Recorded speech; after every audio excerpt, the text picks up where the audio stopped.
Ano nga ba ang Feng Shui? Karamihan sa mga tao, pag narinig ang Feng Shui, ang tanging nasa isip na nila ay ang mga pampaswerte, mga inchik, Buddha at dragon. Yan ang alam ng karamihan, ngunit ito ay mali. Narito ang mga ilang payo para mas lalong maintindihan o maunawaan ng Feng Shui. Ano ba ang tunay na adhikain ng Feng Shui sa buhay natin? Halika at pag-usapan natin ang Feng Shui. Unahin na natin sa mga pampaswerte na nakasanayan na ng karamihan tulad ng mga lucky charms. Ano-ano nga ba ang mga ito at para saan nga ba ito? Ito ba ay pampaswerte nga ba talaga o hindi? Lucky charm. Madalas ito ang pag-usapan na isa sa mga produkto ng mga Feng Shui. Madalas rin ito makita kung saan-saan, makakabili ka din ito kung saan-saan. At ngayon ay makikita mo na ito sa social media na nagla-live selling. Pamain nga. Pero ang tanong, ito ba ay nakakapagpadala ba talaga ng swerte?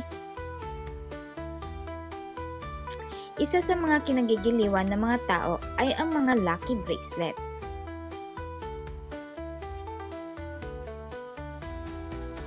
Ang lucky bracelet o charm bracelet ay isa sa mga popular na produkto ng Feng Shui.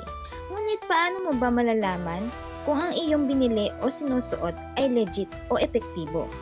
Dapat tanging bumili lamang sa mga legit na seller o sa mga Feng Shui master o sa mga Feng Shui consultant upang mas akma para sa iyong mga minimithi sa buhay.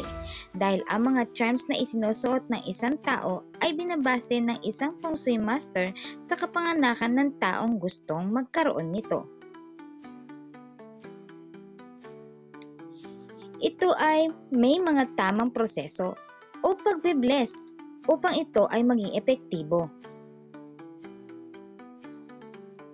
Tandaan, ang Feng Shui ay hindi lamang tungkol sa pampaswerte. Ito ay isa ring gabay sa ating buhay upang makamtan ang mga minimithi sa buhay. Dahil ang Feng Shui ang siyang nag-aayos ng positive chi mo sa buhay.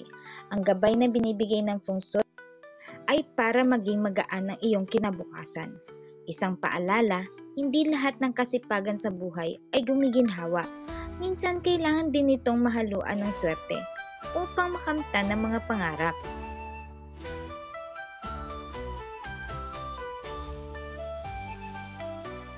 Sana ay meron tayong natutunan kahit konti sa atin na pag-usapan. Abangan pa ang ilang mga gabay o usaping Feng Shui. Kung meron mga gustong itanong, mag-comment lamang sa comment section at ating susuriin at pag-uusapan.